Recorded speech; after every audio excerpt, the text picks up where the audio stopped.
But first of all, I'm Darryl Sladden. I'm the Senior Technical Marketing Manager and Architect on our location-based services at Cisco. So the basic thing that we start to do is try to solve the problem of indoor location. Where the heck is everything? How do I find around? How do I get around? What are some ways of solving all the great experiences that we have outdoors, the wonderful satellite GPS systems that all the space stations put up, all the space agencies have put up from the US, Chinese, and European space stations. So all those great use cases of outdoor location are solved. Now we're trying to see what we can do with indoor location. So CMX is the basis of that. The idea of, hey, I've got a really good map. I have known things, which is the place of my APs. And so from that, I referentially can provide a location for anything that speaks 2.4 or 5 gigahertz. So that's sort of the basis. The CMX GUI is the same that we've had for about a year and a half. It was sort of an evolution from the very first people who've seen something called the location engine from 2007. Then it was called the mobility services engine in 2008, 9, 10. And then it was called CMX in 2011, 12, and 13. So people were like, well, isn't that the MSC? Is it the CMX location engine? Evolution. We're changing the market. And you'll see a cloud location engine coming up. I won't mention it because it's not coming up right now, but that's the next thing that we'll start seeing. It's always this evolution. But the main thing that we're looking at is our big sort of guiding vision is trying to solve indoor location. So this is the view that we have. You'll see a bunch of dots on the screen. Those are things that are rating out 2.4 or 5 gigahertz energy. An example of something is right there. There's a Sonos speaker. The Sonos speaker is connected to your network. It's on my little shelf in my lab, and I can tell it's still there. I can tell you the coordinates of it, how I calculated its location, and there's a technology that Cisco have called angle of arrival that's really very good at calculating locations using phase array antennas of 2.4 and 5 gigahertz signals down to about a meter of accuracy. You got the MAC address, a bunch of information about that. And so the band, whether it's 2.4 or 5 gigs. So the idea is these are some great sets of information, and all of this information has been available in APIs. And so as I click here, boom, just see a big hunk of numbers, but this is really the stuff that makes it really exciting, is that everything that we make available with REST APIs using a REST model. We post all of our models on Swagger. So if you look at Swagger, you'll be able to see, oh, what the heck does MAC address means? Oh, or is it MAC? It's camel capitalization with this capital A, and that's the MAC address of the device we're tracking. And then the image name and the fact that everything is in units of feet. But at least you know that. It's all that JSON information description of information is all done as a great API. But what we've found is that people have been writing all kinds of great applications on that basis. So with that infrastructure, there are a lot of great things you can do. First of all, you can do a lot of analytics. So when you see all this information, you can say, well, how many people on average are in my room? How many people? What's the average time they come in the morning? What's the total number of devices that I've seen over a period of time? Device being considered a unique MAC address, whether that's an iPad or an Android phone or a Lenovo laptop or a robotic camera. I can give you accounts of all those devices. And so that's the second part that's natively in the CMX product is an analytics section that counts all of that data. So we have a lot of really interesting use cases for analytics that are being done on train stations. When I enter and exit, how do I figure out where? I start to send some packets when I entered, and I send some packets when I exited. Where am I between there? And so just the analytics, you can see, got some basic stuff. Back in my quiet lab, since I'm not there, there's only 4 visits today. I can show you the different floors that I'm at. One in each. The average duration of the time is 55 minutes. So this is something that we've been continuing to invest in. First of all, calculating your location and giving you some horizontal analytics. But what we're doing now, new today, is saying, yeah, this is great, but I want to be able to provide this on a mobile phone, right? I want to be able to provide use cases that the average person can take advantage of. And that's what we're offering now with a new cloud-based service called Operational Insights. So this is a new GUI of a cloud-based service that's gone on the Cisco's price list next week. You'll be able to order it, and you buy it on a per asset basis. So it's very different. It's all software, all subscription. You don't buy it on a per AP. There's no hardware that we're is coming and shipping with this. We expect it to run on your existing infrastructure, and it's a software application. And if you search the iPhone store today, there's a new app called Op Insights. So a little bit, we'll show you that also. If you search for the on the US Apple App Store, that's also been made available today. So you are saying it's can integrate into existing infrastructure. Yes. Which APs do you support?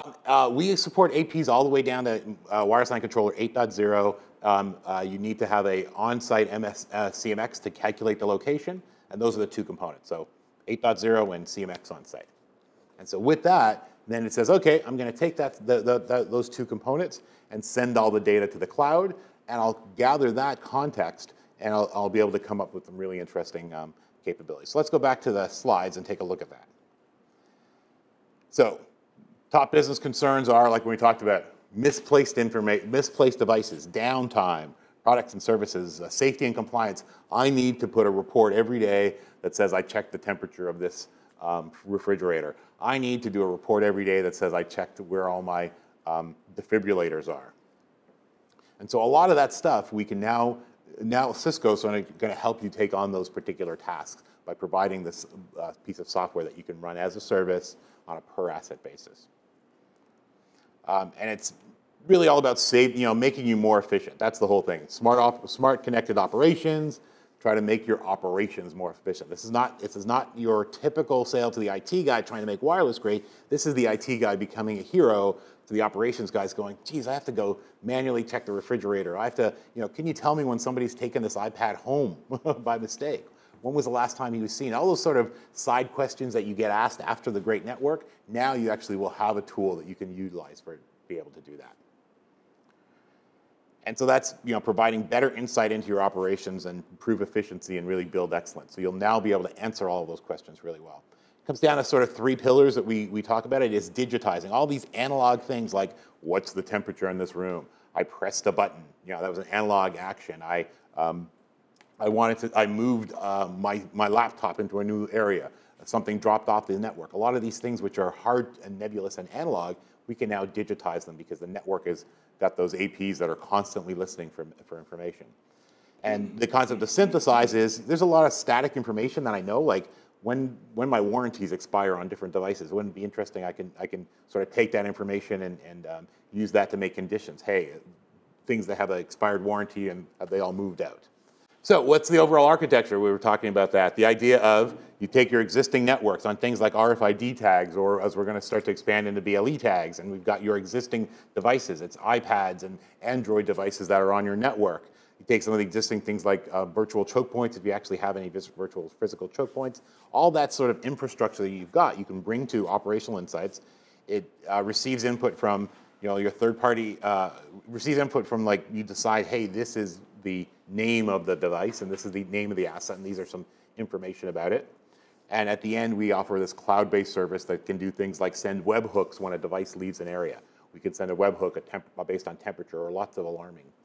And that's really the overall architecture of Operational Insights. What is it used for? Sort of 6 big things that are into it. Track and trace. Where is every single device in my network? I want to know where was it? At 3 o'clock, we had a burglary. Who was around? When did this device last seen on my network?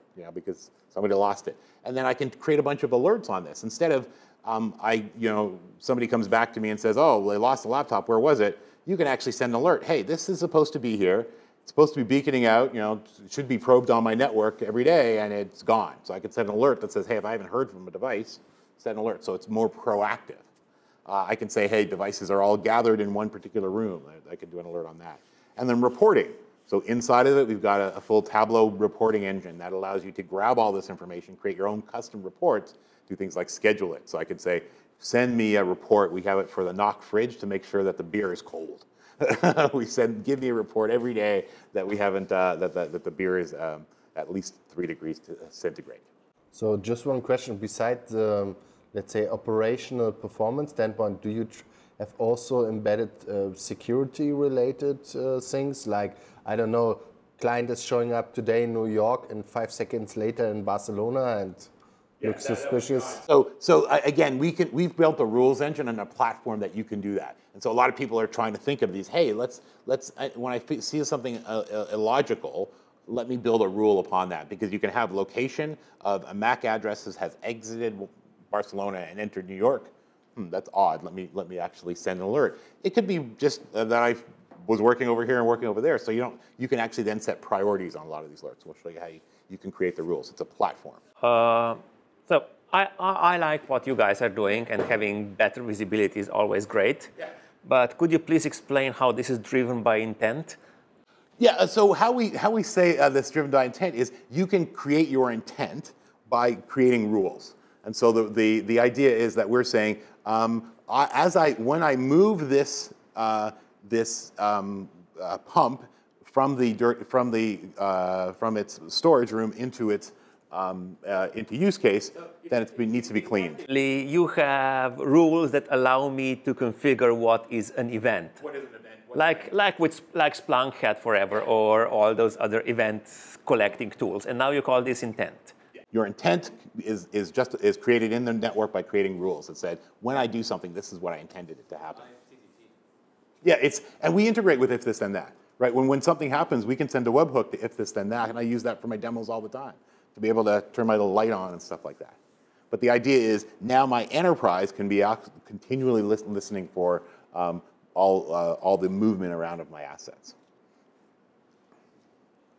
So here's sort of how the solution all works together, right? I got a bunch of clients where either my clients or my Wi-Fi tags are. I have a big calculation engine. This is the thing that sits on-prem with a bunch of mathematics that uses the phase array antennas or receive signal strengths and calculates the location of devices. That's all sends it via northbound HTTP post into our cloud service. And then the other things that are, well, I've got my map that comes from Prime, and I've got a bunch of static information that says this laptop belongs to Darryl, that laptop belongs to Sejong, all this sort of other information, and I synthesize that all together in my operational insights. And when I say, oh, Sejong has left the building, I can then have a bunch of rules. And that's how I create my intent. And those rules can then do things like generate webhooks that says, oh, Sejong has left the building and he pressed a button on his security, then let's send an alarm or a webhook off there. Or we send a text message or an email, or we can update the attributes and say, oh, he moved from one room to another, let's update the attribute of his asset to say he is now in motion. We really think it's a lot of the stuff that you need to do anyways. As an IT guy, you need to know, if somebody says, hey, I lost my laptop, where was it? They need to be able to answer that. We're trying to make that a lot easier. Like you spent too long, in the bathroom, But why would you make that a rule? Like that it wouldn't really improve your business to make that a valid rule, but it would make it a business as, hey, I lost my laptop. Where was it? Or where was I during the day?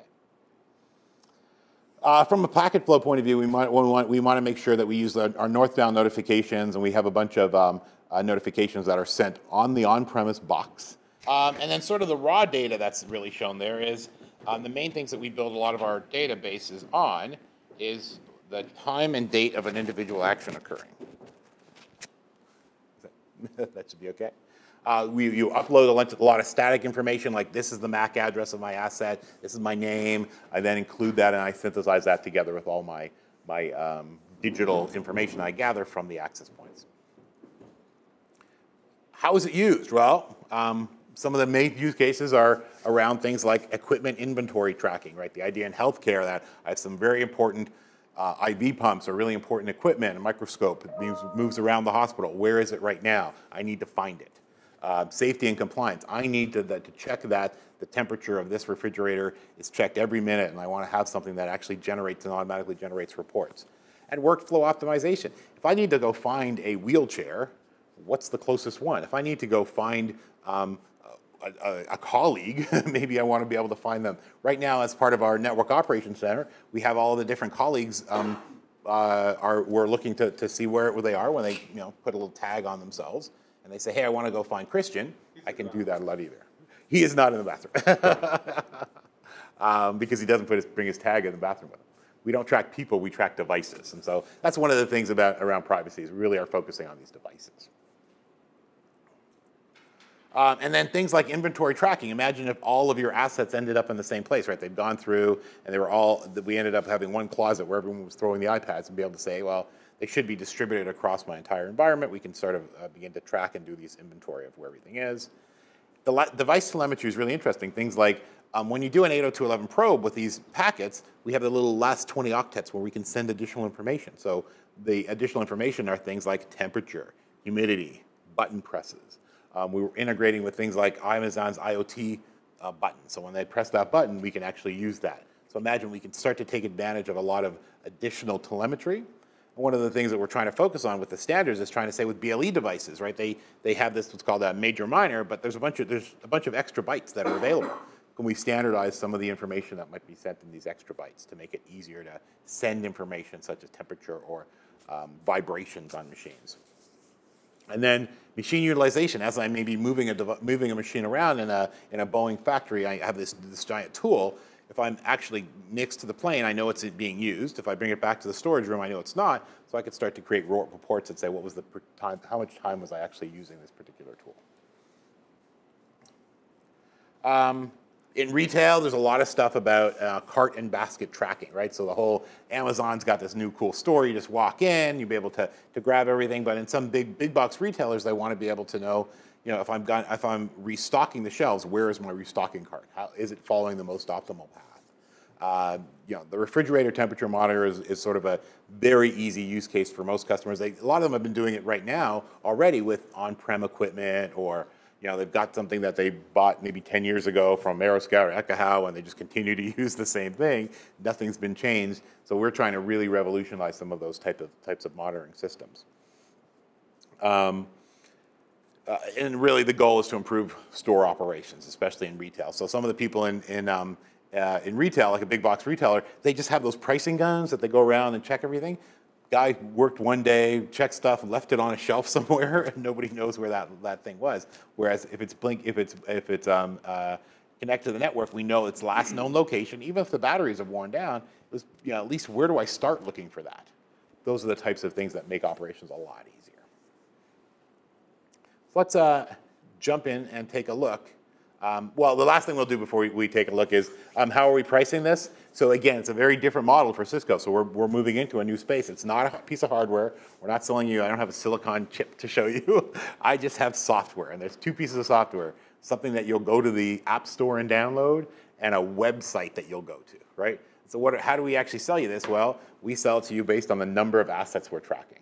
So if I'm tracking 5 assets, I take price per asset times it by 5. We try to do a nice steep curve, so if I start to track thousands of assets or tens of thousands of assets, it'll be $1 a month per asset, a price like that. So we're trying to really bring down the price per asset for tracking assets. And it's a subscription service. We got to win your business. We have to do something that provides you value, or else you just terminate your subscription, right? 1, 3, or 5 years, I buy a 1-year subscription. If we're not really delighting you, you stop your subscription. And so that's kind of where we're really focusing on, trying to make the solution that takes advantage of your network, but allows you to create a new way of saying we share in the value, right? We're going to give you some value about being able to, not losing your assets, all the time that you spent trying to find something, it goes away. In exchange, you're going to give us money per asset. And again, the general availability, yesterday.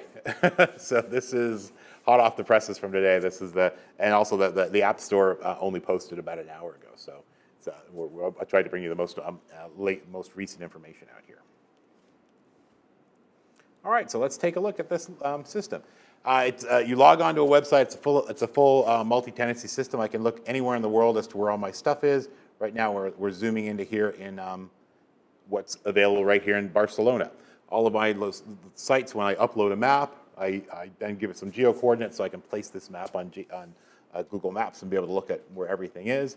And I have this summary down here. It's like, well, I've put a total of 11 assets in the breakout hall, and 1 is in the L1, and 11 are in one is in level 0, and 11 are in level 1.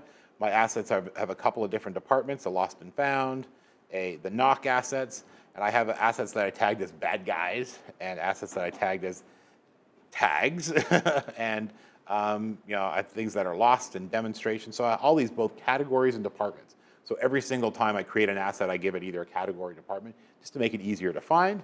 And then the second part of it is I got a summary of what's called alerts. So when I create these rules that say geofencing, I leave this, when my laptop leaves this area, send an alert. Well, now I have counts of all those alerts and rules. And so I can say rules that were triggered based on location, rules based on department, priority. Some of the rules were, a tag has gone missing. Somebody took one of these off my desk and I stopped finding it. Oh, I've got, that was triggered 7 times. So that's the first component of it, is this overall dashboard. And really, we built a scalable cloud system, worked with a lot of our friends in Meraki to build something that can scale to sort of tens and thousands and hundreds of thousands of assets, or all the way down to 3 and 4 and 5 assets. So we got a very elastic system for your scales. And then the next thing, which is that most people find really cool and interesting, is, again, the locator, which allows you to search for any of your assets. So I've got all of my assets, whether it be scooters or carts. I can search for my own little myself right here. And it says, oh, there's the RFID tag that's on Darryl's laptop. It's tag number 1. He's in this breakout hall level 1.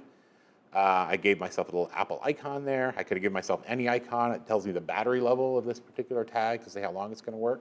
And if I click on that, it will bring me up that I'm right here in the room.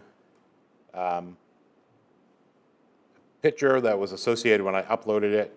And I can see how I'm going to find this tag. So it's going to make it a lot easier. And I can also say, where have I previously been? So if I go to my location list, I can go tell my boss, well, I've been in this general hall area for 110 minutes today. I can go back to previous days. Like yesterday, I was working really hard at the show. And I can tell them, well, I spent 102 minutes there. I walked around, which is my movement, which is my 0 minutes as I'm sort of walking around. I spent I think it was 700 minutes in the hall yesterday. I was really happy about it. So I spent about an hour in the EN Mobility doing my time as I was working the booth. And then I left, took my break, and I came back from another. So all of this sort of information is available in this location history. And so what we'll do is we'll be able to keep this history for the customers. So you can do all kinds of interesting reports on that. I can create tabs on my report, so I can say, hey, I only want to show you all the assets that are in the world of solution right now. I can search for other types of only show me my assets that have a temperature tag associated, so I can look at the temperature in the network operating system. And if it does have other information such as temperature, and I look at that, it will tell me here's a little icon of a beer fridge out there, and in my history, I can grab the telemetry information that will show me here's the temperature of the beer fridge all day. So this is what we're trying to really focus on, that you can grab telemetry information, you grab location information, and the context of the last part of it is this rules engine. And the big powerful rules engine that we create is all about, hey, something has happened, let's create something else. This is a Cisco if this then that, if you want to look at. And so let's go look at some of the things like rules. So a rule of, hey, whenever I press this button, I want to send a message to a Cisco Spark room. It shows me where I happen to be. And so we've actually integrated that. If I go over to Spark right now, when we press the button, press the button called attack. Press the button to call the TAC, and where was I? I'm right here in here's our little here's our little table. It's putting me here. So it's not, it's 5-meter-ish accuracy, but instead of the 1,000,000 square feet that I got to search for this, I know I can go to room 29 and find Darryl because I pressed a button. And that was posted into a Spark room. I can ask in the Spark room, where is Darryl? And it will make that API request and be able to come back to me. So there's a lot of integrations that we do, basic with Python, right? We have webhooks in Python are the way of doing it. We're not reinventing any of this stuff. But what we are inventing is the capabilities here, right? The idea of I name a rule, I say what assets the rule applies to, and I can say a condition. And I can have things like advanced conditions that allow me to and them together, right? I can do a button press and location. That's to say, hey, if I pressed a button, so this is, if I pressed a button on this tag, and I press button number 2, big go, and I'm actually have been exited from Cisco Live, World of Solution. I could say I exited there, and I say after I've left for 10 minutes and I pressed a button, do a rule. So I can do all these very complicated business intents I can put in by creating these rules. And then finally is what's the action that I want to do on this case of the rule. So the actions come down to really one of four things. Is I have every one of these rules as a particular set of information, whether it's attributes about the rules, like what's the temperature. I can add attributes like, oh, this device has gone missing, or it's no longer here, or it's in the world of solution. So that's one of the things I can do. Or I can send a text message. So it really comes down to, when a device has left, send a text message that this device is missing. And so I get constantly getting a bunch of text messages saying how that people have taken my damn microscope, my Wi-Fi enabled microscope, and has left the building with it. And so that's really the concept of operational insights, taking around grabbing the location information, doing a bunch of great calculations using our location cloud, giving you a summary of all that data in part of your dashboards, coming up with rules that allow you to create any types of alerts. And then we've also got things like, we've built this system so it's really high scale. You can add an unlimited number of users. Users can have very restricted or very wide access, right? I could say, oh, Darryl, these new interns are only allowed to see the one particular type of category or one particular type of badge, or the administrator and the IT can see where everything is. So you got that great amount of flexibility in your rules. And then you also have ability to do all these Tableau-based reports. So I can create a report, grab all the data, and then schedule a Tableau report, such as give me a list of the temperature in the knock. So I can click on these reports. I'd have these reports scheduled, and it would tell me, oh, this is a button press report. And so it tells me every time I pressed a button, what was the information that was sent. Temperature reports that will tell you the standard temperature is one of the most valuable reports that's used in healthcare to make sure that I would have refrigerators that are kept at the right temperature. Sorry, temperature in the Whisper Suite here. So there it is. I've got the analog information, which is the temperature monitor. It was coming across every minute. I've got a little chart that says what the temperature was. So instead of people complaining, it's always hot in here, and I can do that in a nice automated fashion. So those are the four big tabs about this new product: dashboard, summary, locator, find everything, reports, get a nice set of automated reports, and the configure is all about this really powerful rules engine that can create a Cisco branded if this then that allows me to say, if this happened, then I send these particular webhooks out. That is a summary of the new product called Operational Insights, available for sale today at $19.95. The web application is Op Insights. Once you register, you'll get invites for it, and you can start to take advantage of it. Is it iPhone only or Android too? We posted the iPhone build today. I think the Android one comes next week. Okay. So it looked like you were able to tracking where everybody was at any given point in time. You have to register their MAC address. So we will automatically create assets from any RFID tags. For assets like laptops or iPhones, you have to find your MAC address and then add that to the system. So assuming that you have like the MAC address of everybody's cell phone, you can track where everybody is at every... Yeah, you could.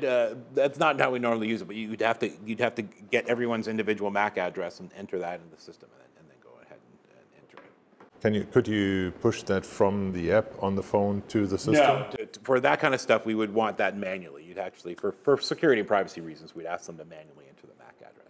But once it's entered, then it becomes that MAC address becomes an asset in the system, and then I can do all kinds of rules and automations on it. So if you're trying to, and if your employees or whoever is okay with being tracked where they are at any given point in time, you could probably allow them to register themselves by doing that automatically, so that reduces your amount of things that you have to do administratively. Right. Yeah, so we could make it more, as easy as you want to administer it. From our point of view, it's just a matter of creating these assets. So once I first have to create what's called a tag, and the tag is really when I register a MAC address. So I've got all these MAC addresses, I create a new tag, which is effectively a MAC address of a Wi-Fi device. This could be done via an API or an Excel spreadsheet side load. So there's lots of ways of getting these tags in, and then from the tag, I then actually create the asset, and the asset is where you put a picture of the person, say some information about it, and you can put a bunch of configurable fields like hire date for a person, or how senior they are, so you can come up with a bunch of rules.